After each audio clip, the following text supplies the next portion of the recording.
Hello, everyone, and welcome to Wild Sports Talk. Alongside the Asian Skip Bayless, Isaiah Leong, I'm LoroAntonio.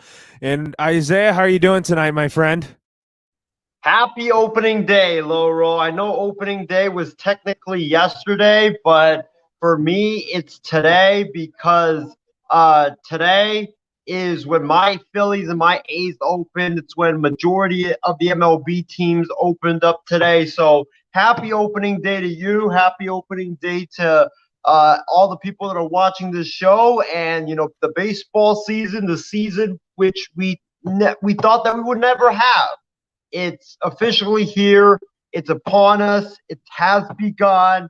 And I'm looking forward to an outstanding season. I mean, the games the last couple of days have been just outstanding, top to bottom. And looking forward to all the great storylines, all the dramas, all the great games this season. I mean, we already had a brawl to start on opening day. So, I mean, if the first 2 days are an indication of what's coming, I mean, we are in for an absolute fantastic baseball season.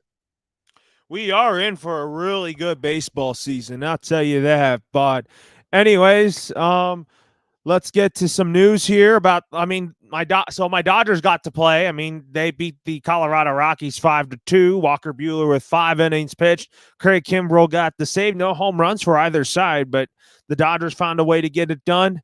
And then, however, your Oakland A's and Philadelphia Phillies played. Kyle Schwarber was fantastic in his Phillies debut, hitting a monster leadoff home run. And I was kind of surprised he started in left field because I was thinking that Kyle Schwarber would just be your primary DH and have Castellanos out there in left. Yeah, I mean, it was very interesting. When I heard the lineup that was released this morning, I was kind of interested, in Joe Girardi's rationale as to why he put Castellanos as the DH and Schwarber in left field. Either way, you're going to see those two guys flip-flopping back and forth all season long. I think that it's going to be great, and I think that we're going to get more into that game later on. But I think that the biggest takeaway from that game is a couple of things. Number one, that Philadelphia Phillies lineup might be the best lineup in all of baseball. I mean, from top to bottom, you have Schwarber leading off. Real Muto was the second place hitter. Harper was your third. I believe Hoskins was your cleanup hitter. And then you had Castellanos. You had Segura batting seventh. I mean, Segura is a top-notch leadoff hitter, and for him to be batting seventh, that just shows you how deep your lineup really is. And then, Bryson Stott. I've been really impressed by him throughout this entire camp. He's your bottom of the order. Matt Vierling, Mickey Moniak are going to be your center fielder. They'll be hitting towards the bottom of the order. That Phillies lineup, 1 through 9, it is loaded, and it's a battle for the pitcher. Every hitter that they face in that starting lineup, you cannot take a break or a breath for any one of these hitters in the lineup. That just shows you how potent this offense is. The pitching is the bigger concern, though, for me. It's the Brad Hand, Familia. They were decent today. They got us out of the inning, but it's that shaky defense as well. I mean, Bryson Stott, there was a play where a slow ground ball hit right to him at third base, and I don't think he had a chance to get Tony Kemp. But I mean, he's a rookie, which makes sense why he did it. But he gets the ball, barehands it, fires it to try to beat Tony Kemp, and he fires it into the dugout, and a run scores for the Oakland A's. So I think there were a lot of things the Phillies could improve on, but man, that lineup is scary. And I think the Phillies, I would not be shocked at all if by the end of the season, the Philadelphia Phillies are the best offensive team in baseball, and they are leading the league in the home runs and runs scored, especially with that ballpark and with that lineup. I mean, it's freaking crazy. And as far as the A's are concerned, I don't think we had much optimism going into the A's season, but that bullpen is awful. Man, that bullpen is awful. We kind of knew that going in that it would be a bunch of nobodies and Lou Trevino, and it's awful, man. There's really no established guys. It's a bunch of rookies that are making their debuts today. It was like a spring training game, and Oakland, it's going to be a long year for them, unfortunately. It is going to be a long year for the A's, that's for sure. And it's definitely a rebuild year and all that, like you were saying. But anyways, there was a brawl today in the Mets and Nats game, which benches cleared after Francisco Lindor beamed by Steven Cishek fastball to the C-flap of his helmet as he squared to bunt, and Steve Cishek was ejected. That I didn't see the whole video, but from what I gathered and heard, that was a crazy brawl, though. What a way to start the season, huh? I mean, having a brawl on opening night or opening day to start the season, it's just an indication that this baseball season is going to be one of the best baseball seasons that we've had in a very, very long time. You talk about this brawl. I get why the Mets were upset because in last night's game, the Mets had two players drilled by Nationals pitching. Was it intentional? You'll have to ask the Nationals players. But I get why the Mets were upset, and then to see two more guys drilled today, and to see Lindor getting drilled right on the head, that is scary. You never want to see that happen. Anywhere in the game of baseball. I don't think it was intentional that Cishek tried to hit Lindor in the head. I thought that when he wind up, you could clearly tell that the ball just slipped out of his hands, and unfortunately, it went high and tight, and it hit Lindor right smack on the head. I was so glad that Lindor was wearing that C flap helmet to protect his face, because if he wasn't wearing that, and if MLB had not put that in for players to have the option to wear after the whole thing where Giancarlo Stanton got hit in the face, then Lindor would have had at least multiple broken bones in his face. That flap right there by his cheek area is what saved Francisco Lindor from having a concussion, from having to go through brain surgery, emergency brain surgery. It saved Lindor from something very, very severe. So he should be very glad that Rob Manfred and MLB put that in. But, it's going to be really interesting to see what unravels out of this, because, the Nationals and the Mets are heated rivals. Buck Showalter was chirping, which I saw, and I loved his fire. And Dave Martinez was chirping back. It was just a battle, and it's going to be so much fun when these two teams go at each other, because now you see there is bad blood between these two teams with the whole Lindor thing. Who knows? There might be something that happens like with the Red Sox and Orioles, where every time they met up, it seemed like they were going to a fight, or they were fighting. So Lindor's lucky. Lindor's lucky that he did not sustain more severe injuries than what he did. And I'm like, I know you're not supposed to be stoked to see a brawl, but what a great way to kick off the 2022 MLB season. And I cannot wait to see the Nationals and the Mets go at it a bunch more times throughout this season. You're right about that. But anyways, Ben Curse is saying, what's up, guys? Great Red Sox-Yankees game. Sucks we're on the losing end. He also says that our pitching is going to be tested, especially the bullpen. And our season will be good, but it's going to be very hard. And from the MI6 Sports Network, Isaiah, you're being watched from your fellow Padre fan, Callan. Callan, what's up, man? Hopefully he doesn't come on and roast you. Don't be roasting me about me jinxing my boy Mickey Moniak after what happened the other day.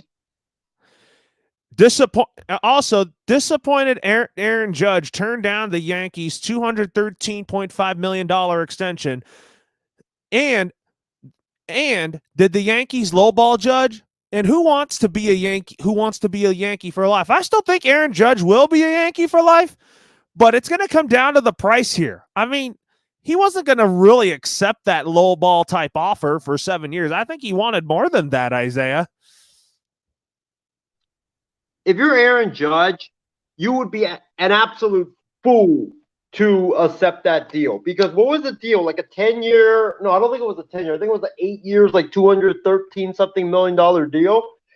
If Aaron Judge plays up to his potential, and if he stays healthy, and if he is a major contributor, I think Aaron Judge could get at least 350 to 400 million because he's a tremendous baseball player, and we've seen what a healthy Aaron Judge can bring to the table. So if I'm Aaron Judge, I am betting on myself. I think it's very smart for Aaron Judge to bet on himself because you're in a contract here. It's up to you to perform. If you don't perform, well, then you're not going to get anywhere close to that 8-year, $213 million deal that the New York Yankees reportedly offer you today.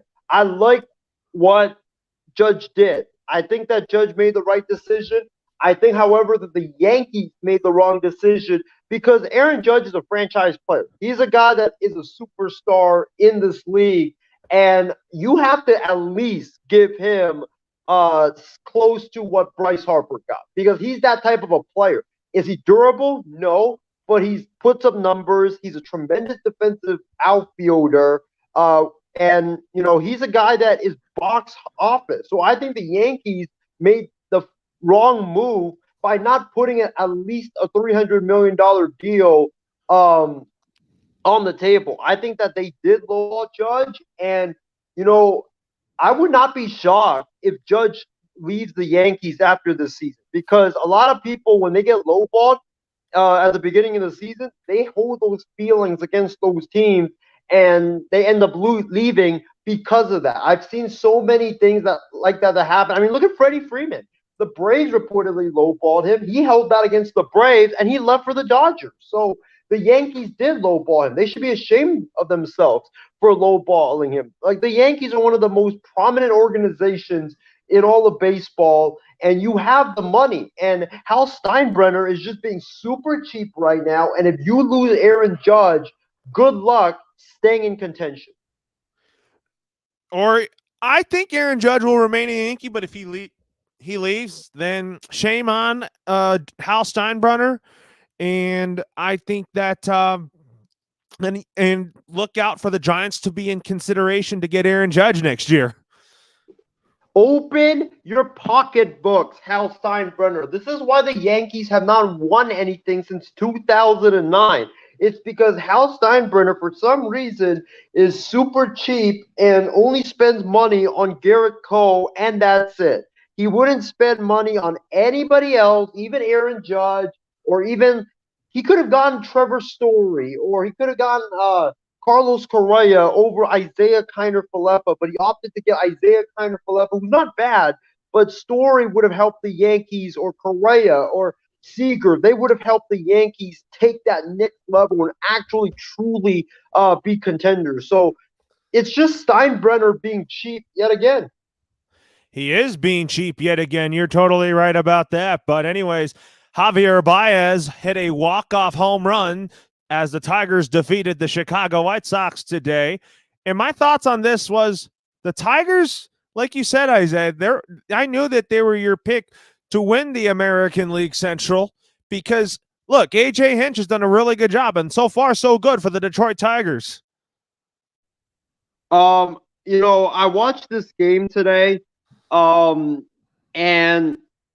there's a lot of controversy. I know some people are going to say, Baez, he didn't deserve that walk-off because the outfielder caught the ball. But if you watch it, you could clearly see that the ball hit that wall. It hit the wall. It hit the wall. It bounced once into the outfielder's mitt, and then it bounces out, and then he dives and makes the catch. You could clearly tell that it hit the wall. So I really don't think that it was controversial. If you look at the replay, that ball hit the wall. Detroit won that game, and Chicago choked it. Liam Hendricks gave that one up. And I really don't see any controversy there. You could argue, oh, it hit the wall, but he caught it. Yeah, he caught it, but it hit the wall first. He didn't catch it before it hit the wall. That's part of the ruse. If the ball hits the wall before the guy catches it, it's a double. So that's what happened. Baez, great win for the Detroit Tigers. I think that Detroit, I'm telling you guys right now, Detroit is going to surprise a lot of people this season because they have young talent with Torkelson. They have young pitching. AJ Hinch is fantastic when it comes to managing young players. And I just think that, I just think there's something about this Detroit Tigers team that just reminds me a lot to the 2016, 2015 Houston or the 2015 Houston Astros when they were coming up. And they shocked everybody by winning the AL West. And that division, Chicago has known to choke. Chicago is known to choke in the past. Their guys are getting injured left and right. Cleveland, I don't really buy them. Minnesota, I don't know what Minnesota is doing because it seems like every time they take one step up to contend, they take another step back to go back to mediocrity. I mean, they trade their closer. Why? Why would you trade Rogers for Paddock, who had a 5 point something ERA last season? It makes no sense whatsoever. So watch out for Detroit. I think Detroit will make a lot of noise this season in the AL Central. But as far as this game is concerned, Baez, the ball hit the wall, guys. Come on, man. The ball hit the wall. Like I get he caught it, but come on. The ball hit the wall. There's no it was close. I get that, but the ball hit the wall. And you can't tell me that the ball hits the wall, bounces into the guy's mitt, he bobbles it, and then he still manages to catch it. It's great play, but it doesn't count, unfortunately. Yeah, and then Nathaniel also said, "I can't believe we blew a 6-0 lead." What a game for the Texas Rangers and Blue Jays, man! That was a great game. I was kind of thinking that if you looked at it, I thought Jose Barrios was going to come in and just shut the Rangers down because of how good of a pitcher he is. Yeah, I mean, I see where you're coming from, Loro, but these are the games. Opening day is always very tricky because you're always in for surprises since it wasn't a regular spring training. It was a season, or it was the pitchers didn't have much time, and it's opening day. And opening day, there's always surprises. So I'm not surprised I'm surprised that the game was like that. Like it was like the Rangers blew a 6-0 lead. The Blue Jays came back. It was like 9-8 or something like that. But it was one of the crazier games of today. And I honestly think that both of these two teams, the Rangers and the Blue Jays, they'll be fine. The Rangers, I have them personally winning the AL West. I think the Texas Rangers are going to shock a lot of people, just like Detroit. I really think that when you look at it right now, in that division, I like the Astros, but I think this is the year of the Astros' downfall. The Mariners, they always choke. I don't like that.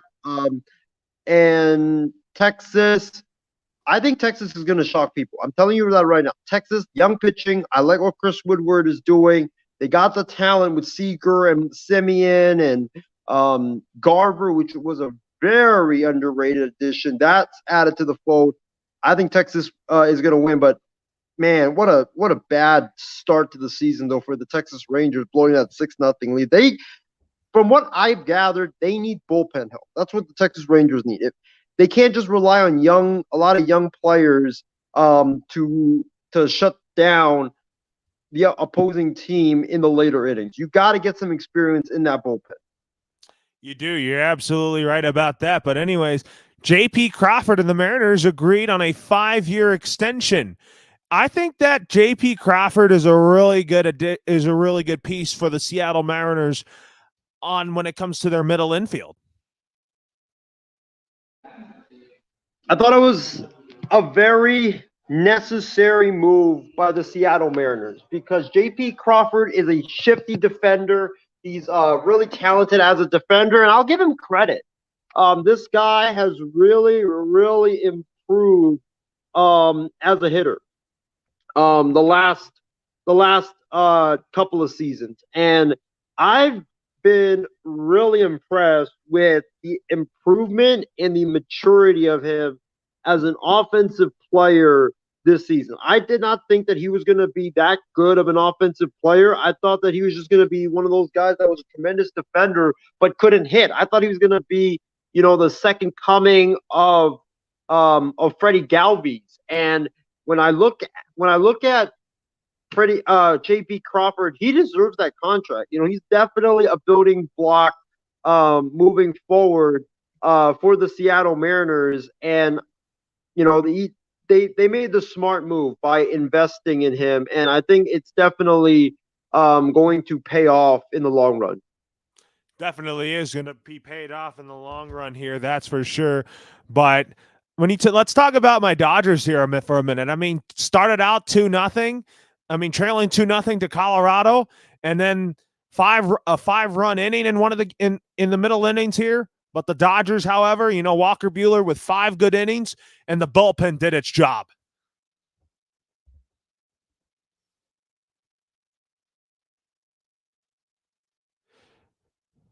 Isaiah, you're on mute. So we are dealing with him here. So he's having tech issues. So we were just talking about the Dodgers here, and we're going to get Isaiah's thoughts on it in just a little bit. So the Dodgers, however, they started out trailing 2-0, but they ended up winning 5-2. And Justin Bosman made a point here about Chris Bryant, and he did do good. And he absolutely played well. But I also think that if you look at the Dodgers here, I mean, I'm looking forward to seeing what Tony Gonsolin can do. And then on Sunday, when I give you my report on the Dodgers in that series against Colorado, then I'll tell you what I saw was good, what we could improve on heading into the Minnesota Twins series. That is something we will do here. So anyways, let's talk a little football now. So Tyrann Mathieu is heartbroken over leaving the Chiefs after 3 seasons in Kansas City. I feel like that he should have stayed in Kansas City, but Isaiah, let me tell you, I think that Tyrann Mathieu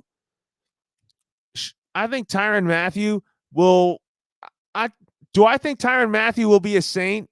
I don't think he would go there, but it's just hard to tell where he goes at this point. I don't think he'll be a Saint. I don't think so, because they don't have the money. I think if he's going to go to a team, I'm trying to think of the teams that have cap space, that need safety help, and you know what? Why not? If I'm Tyrann Mathieu, it depends what he wants. You want a Super Bowl already? Do you want to keep winning, or do you want to chase that last payday? If he wants to chase that last payday and go to an up-and-coming team, go to Jacksonville. Why not? They need safety help. They need secondary help badly. They're probably going to get Aiden Hutchinson from Michigan. They have improved the offensive line under Trevor Lawrence. Coaching staff is so much better. I think that would be a tremendous situation for Tyrann Mathieu, and he can be that leader in that young secondary. And I think it would definitely benefit Jacksonville and also benefit him as well. But if he wants to win, he's going to have to take a pay cut, because nobody's going to pay him top-notch safety money, because just the contenders just don't have the cash. They don't have any more money to pay him like $20 million a year. So I think if he wants to win, then I could see Philadelphia also being a team interested, because they need to fix that defense. They need that back end of that defense. They need to fix that. Other teams that I can think of for Mathieu, Minnesota could be one, just because they also lost a lot of pieces in that secondary. I know they got back Peterson, but Peterson, he's getting up there in age. So why not have a ball hawking safety in Mathieu to take care of some of the stuff in the back end? And I'm trying to think of another team that needs like safety or corner help. How about the Raiders? The Raiders have, money to spend. I know they got Devontae Adams, so they're obviously trying to win right now. They need to fix that defense, and I think Mathieu would be a definite boost for that defense. Definitely will be. You're absolutely right about that, Isaiah. I could see where you're going with it here. But anyways, I think Tyrann Mathieu, if the Saints have the money, I could still see him going to the Saints. But anyways, let's talk about Dallas Mavericks star Luka Doncic getting his 16th technical foul of the season, and he is subject to a 1-game suspension. And if it was for a back call, then he can have the right to appeal this, Isaiah. My thoughts on this is that Luka is like Draymond Green. He needs to get his act together. And yes, you could. I know he's an emotional player, and he always whines. It seems like every time I watch him play, his reaction is like, or like that's literally his reaction every time I watch him playing. I mean, this dude does so much complaining for being a young player. You expect LeBron to do that. You expect, all these vets to do that, Kevin Durant. But Luka Doncic has only been in the league for like 4 seasons. And for some reason, he feels that he has the entitlement to just complain, complain, and complain. And George D., shout out to you for tuning in. This show is about everything sports related, MLB, NBA, NFL. If you got any questions for us, feel free to toss it in the comment section, and we'll definitely talk about whatever questions, comments, and that you have, and read your comments live on air. But Luka just has too much entitlement. I feel like he's spoiled. The Mavericks treat him like he's the king of their organization, and rightfully so. But Luka's not won a playoff series. Luka hasn't gotten out of the first round. Why is he always complaining? Why does he always feel the need to complain all the time? I just don't get it. If you go to the conference finals, then fine, you can complain. But this is why Luka's gonna eventually, and I'm telling you right now, he's gonna cost the Dallas Mavericks a lot, or he's gonna cost the Dallas Mavericks big time one of these days, because he's gonna be like Draymond Green. He's gonna bitch about and excuse my language, but he's going to whine about a call, and guess what? He's going to whine about a call, and what ends up going to happen is that he's going to get a technical foul, get suspended for a playoff game. Mavericks going to lose that playoff game, and they're going to get eliminated. Simple as that. So he's got to stop whining and complaining. He has to stop. You have to stop. You have to stop doing that, because you don't want to cost your team. Stop being selfish, man. Think about the other players. Think about the Dinwindies. Think about the players on your team that are there. They give you all out effort, and you're the star. If Luka doesn't play, the Mavericks are done. So I just think that Luka, he's got to get his act together. He's got to get more mature, or one of these days he's going to cost Dallas big time, and Dallas is going to lose a playoff game or get eliminated because Luka got suspended for a playoff game because he was whining to the officials. He definitely is. You're absolutely right about that. But we have comments coming up here. Callan McClurg also says, how about them A's, baby? Anything to say about that? How about those Phillies, though? The Phillies are back, and Mickey Moniak's not even playing yet. Yeah, I think Mickey Moniak will come on, but I'm hoping that we don't get to see Callan on here to roast you. Callan, Ishmael. I mean, Ishmael had another comment on one of our shows that he said that Mickey Moniak should sue me because I jinxed him by picking him to win Rookie of the Year, and he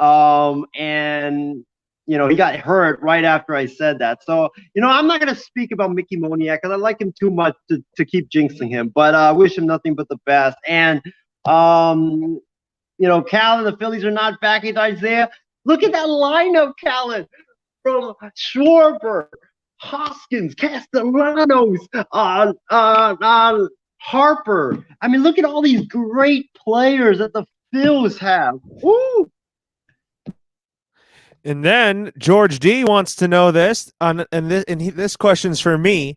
Bellinger needs to produce big time this year. Dodgers back end of the rotation. I'll tell you what, George. I think Cody Bellinger had a slow start to this game. I mean, I am confident that he is going to produce big time this year, despite him going through a slump here. But the Dodgers back end of the rotation, could it be a concern? We'll see. But I feel like so far so good for the Dodgers here, and I think that we could see I think that with Tony Gonsolin starting tomorrow, maybe we could see. Maybe we'll see. Maybe just maybe that we'll see if Gonsolin can be the man here. Can win the game tomorrow. I'm looking forward to seeing what he could do. But when he's healthy, Tony Gonsolin's really good. So, anyways, now Matisse Thybulle is ruled ineligible to play for a game in Toronto, as Thybulle said he's not said publicly whether he's vaccinated against COVID-19. I mean, you need to lessen the comments on these vaccine stuff, because I mean, if you talk about the vaccine as an NBA player, the chances of playing in like areas that are strict, it's going to cost you big time. I think that Matisse Thybulle should tell the truth about whether or not he's vaccinated, because his vaccination status, he might think that it just affects him, but it affects other people as well. Because what if he's not vaccinated and like you said, he can't play? That's going to hurt his team. What if he's not vaccinated and somehow, some way, he catches COVID, he interacts with his teammates, and then soon enough, the Sixers have a COVID-19 outbreak in their locker room, and it's going to hurt them in the playoffs. So I think Matisse Thybulle needs to come forward. He needs to come clean on his vaccination status. Nobody's going to judge you, man. If you're not vaccinated or not, nobody's going to care. Nobody's going to laugh at you if you're not. You know, I got the vaccine in late August when it came, and I waited 8 months to get that vaccine. And guess what? Did anybody laugh at me for getting it late? No. It's my own decision. And, if he's not vaccinated, if he's vaccinated, just tell the truth, man. We all just want you to tell the truth. Nobody's going to judge you about your being vaccinated or not, because it doesn't just affect you. It affects the team as well. And this is the problem I have with these players in the NBA always just think about, oh, it's myself. Like, look at Luka. We just talked about Luka. Complaining. Think, oh yeah, I'm gonna complain because I need to vent my feelings out. Yeah, and you end up hurting your team. Same thing with Matisse Thybulle. Come clean and be honest. You're right. You have to come clean and you have to be honest here. Anyways, we'll talk about Suns Jazz in a minute here. This next comment comes from one of our top fans, Justin Bosman, and he says, Isaiah, Phillies World Series this year? I could see it, but they need to improve that bullpen. I think that rotation is underrated. I think the lineup is scary good. Might be the best lineup in MLB history. But it's that bullpen. That bullpen is going to be the Phillies' Achilles heel. And yeah, you have Brad Hand, you have Familia. But when you look at that bullpen right now for the Philadelphia Phillies, you need that experienced closer. I like Knebel. I thought Knebel was terrific today, but I don't know how much Knebel could hold up this season. So you need that established closer. Yes, you definitely need that established closer. You're absolutely right about that. And then anyways, Nathaniel McWhirter also wants to know, Isaiah Leong says he said he knows that the Rangers will win the division.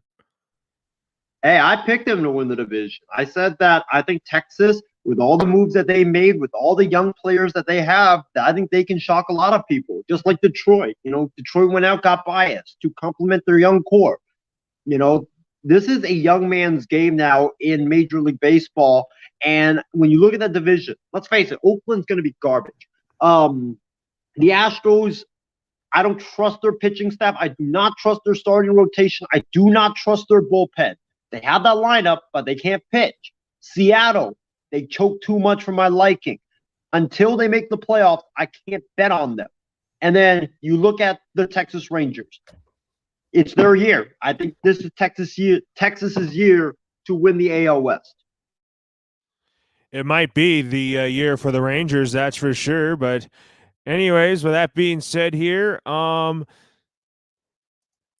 anyways, we'll talk more baseball and go back to our comments in just a minute here. We'll talk about the Lakers here as they took on the Utah Jazz.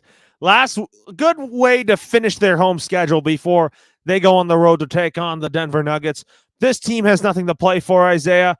But the thing is, from what I heard, that Frank Vogel is out expectedly, but Kurt Rambis and Rob Pelinka are staying in the front office. Someone give me a bag. I just want to throw up right now because the fact that we still have to talk about this organization is just mind-blowing to me. You know, the Los Angeles Lakers, I'd rather talk about Suns Jazz than just talk about this game. You know, yeah, they won, but it's against Oklahoma City, and it's too late. It's really too late for you to do anything. It's meaningless victory. I'm looking forward to the changes that they're going to undergo starting Monday. I expect Vogel to be gone.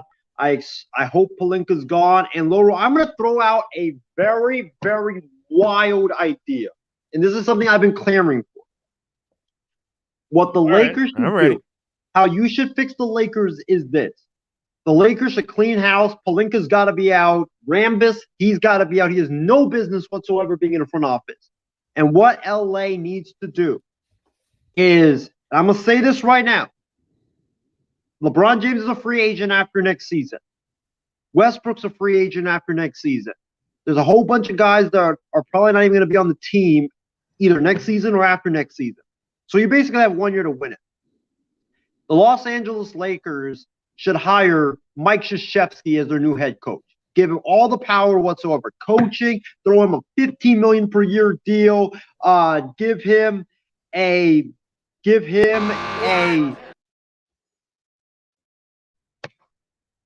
I'm gonna say that right now. I want Mike Krzyzewski. I know he's retired, but money talks, and this is the end.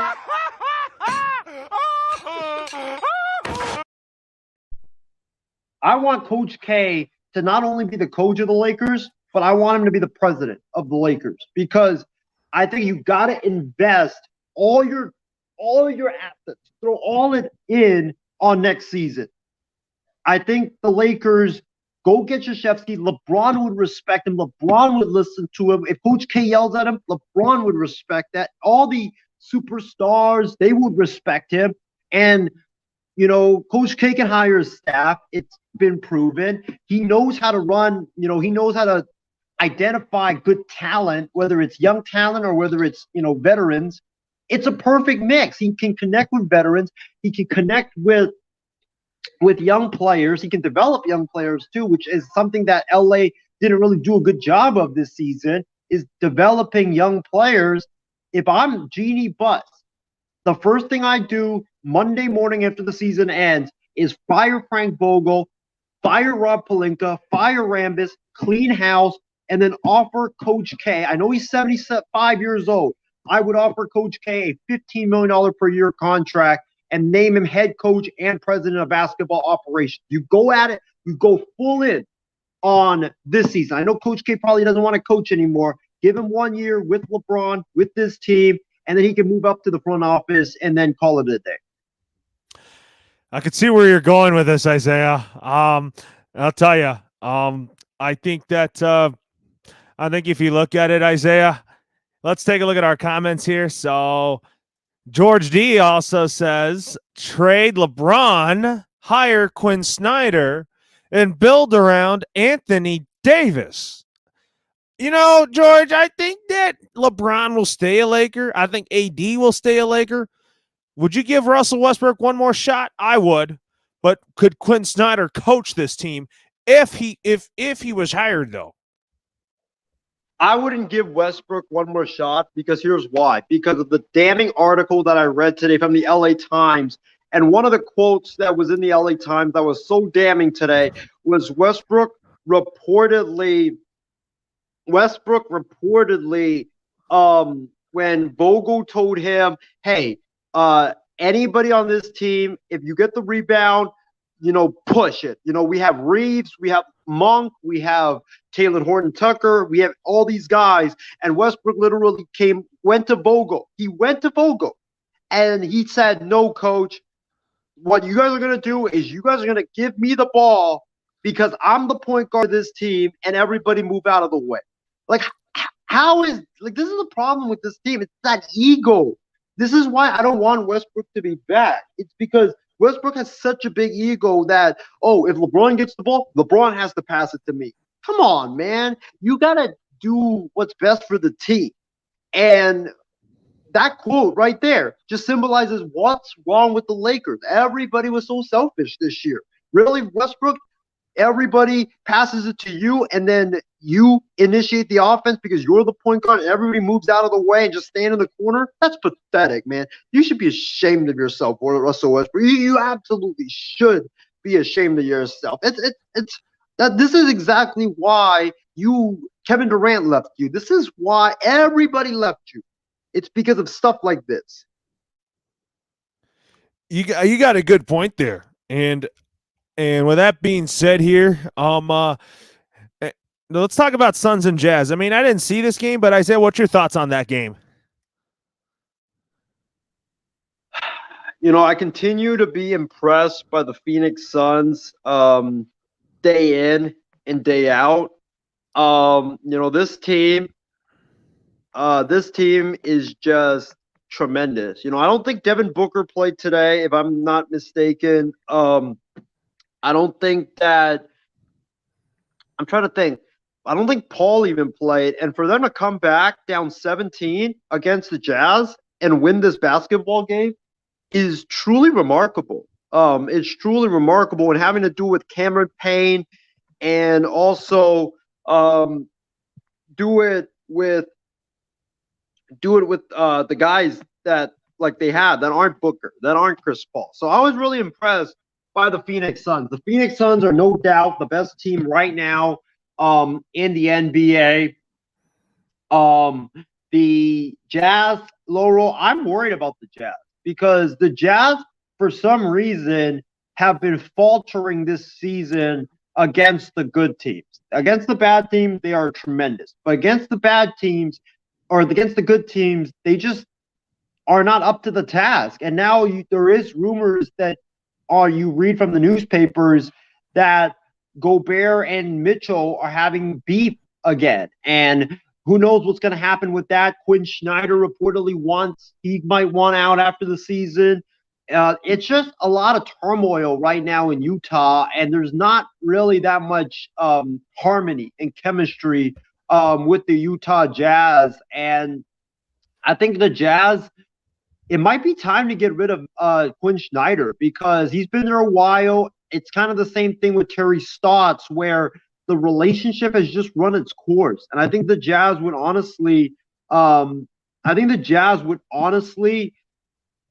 be better off with a new voice in that locker room and with some new ideas.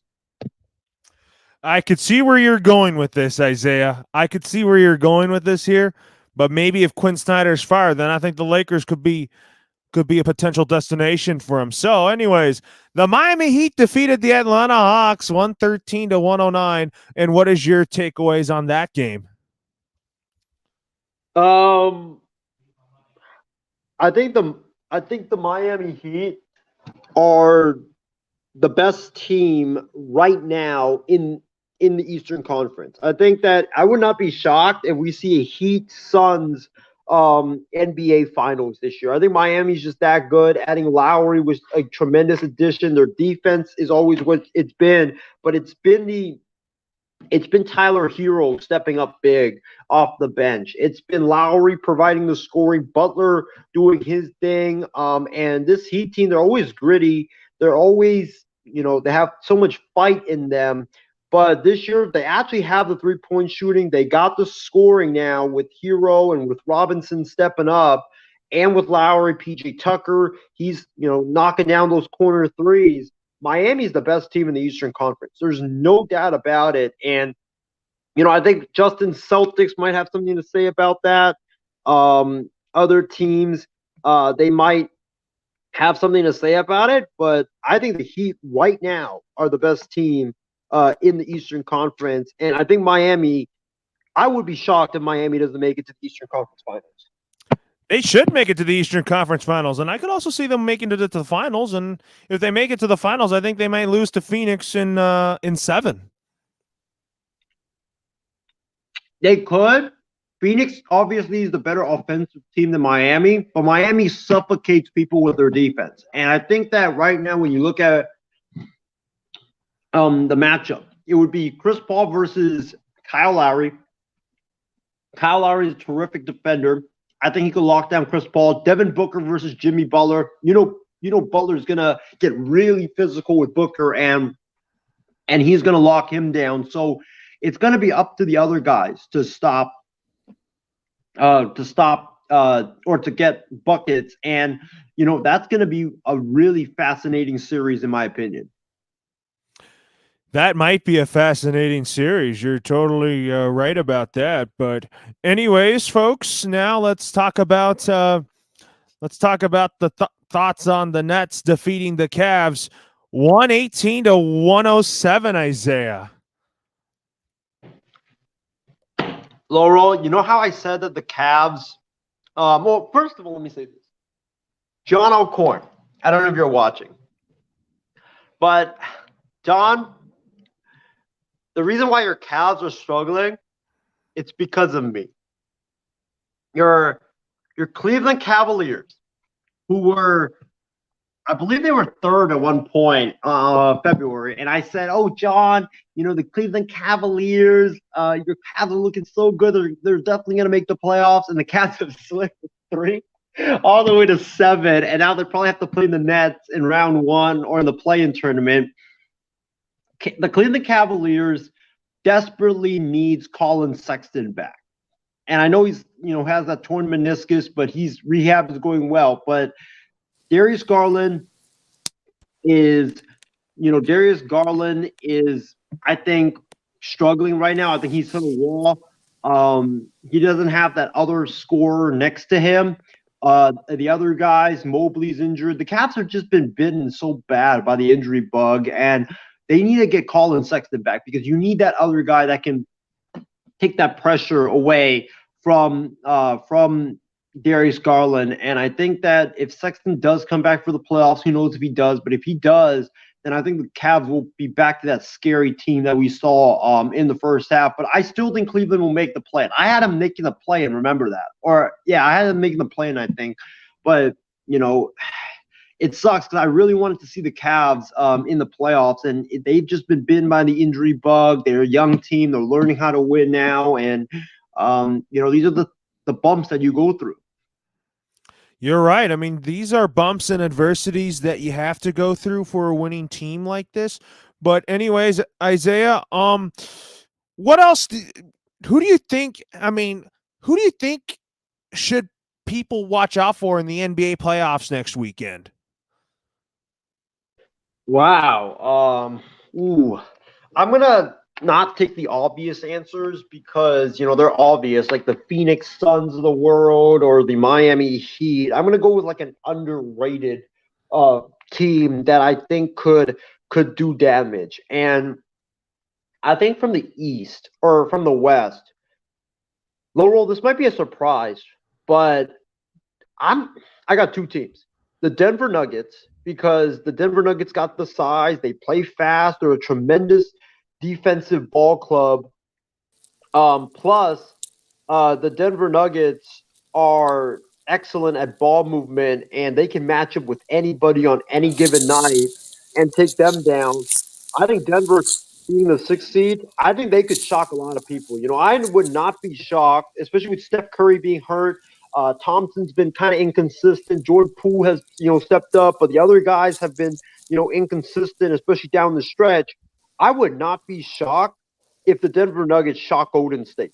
I really wouldn't, because Golden State does not have that size to match up with Denver, and Jokic is going to dominate in that series. Jokic is, I think he's going to have at least 40 points a game in that series, because Golden State doesn't have a competent big to put on Nikola Jokic, and I just think that if Jokic is dominating, if you double or triple team Jokic, Denver's got weapons on the outside to kill you. And I just don't think that with Golden State, with them being inconsistent, I just don't trust the Warriors here at this point in time. And the other team in the West that I have, uh, Warriors. watch out for New Orleans. Watch Yeah. out for them. You know, they're playing good basketball without Zion. They've got their chemistry now. They're hitting their stride at the right moment.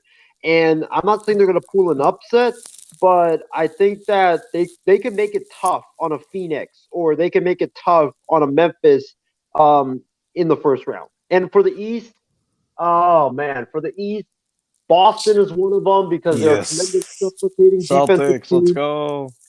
Yeah, and I know Justin's happy about that. Um, the Celtics are one, and Philadelphia, because I think Yeah, Philadelphia's one. Yeah, so Isaiah fell off here. So who do you think is a team to watch here in the NBA Finals? In the NBA playoffs, I meant. To make a run. You mean? Yeah, to make a run here. I think Philadelphia's one.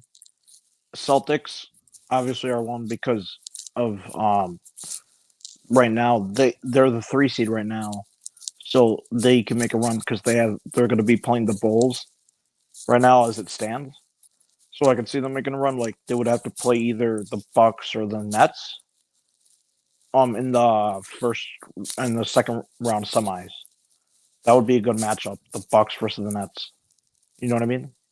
Yeah, that might be. And Isaiah just is coming back. We'll get him on here shortly. So, Isaiah, since we got you back here, what else were you saying about which team to watch out for in the NBA playoffs? the last team I was going to say is Philly, because I know Harden's struggling, but I love that duo with Harden and Embiid. That pick and roll duo is nasty.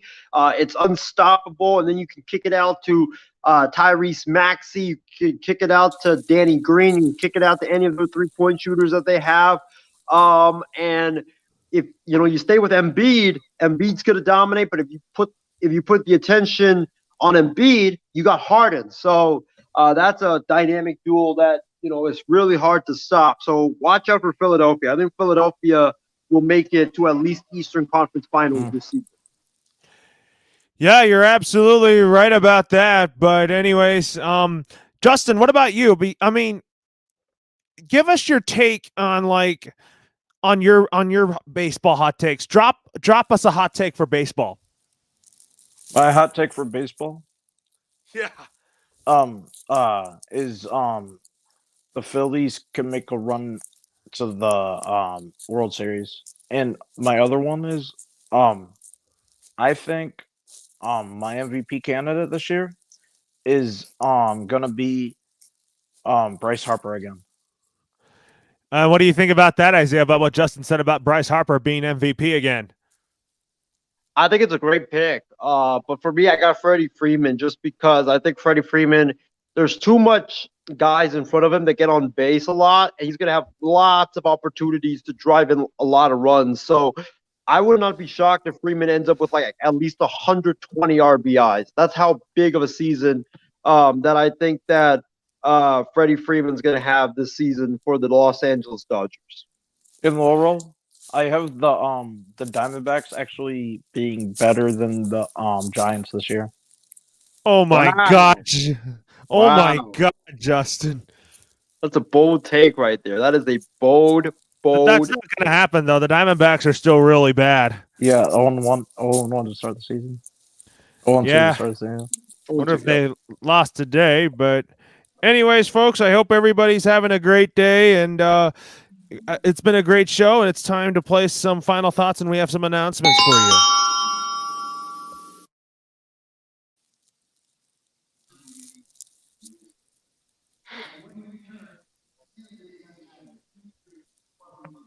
So, anyways, folks, I'll tell you this. Batter Up will be on Sunday when it'll be right after ESPN Sunday Night Baseball. Should be between 8:30 and 9 p.m. Pacific time, and then we'll go from there. And anyways, Isaiah, what are your final thoughts?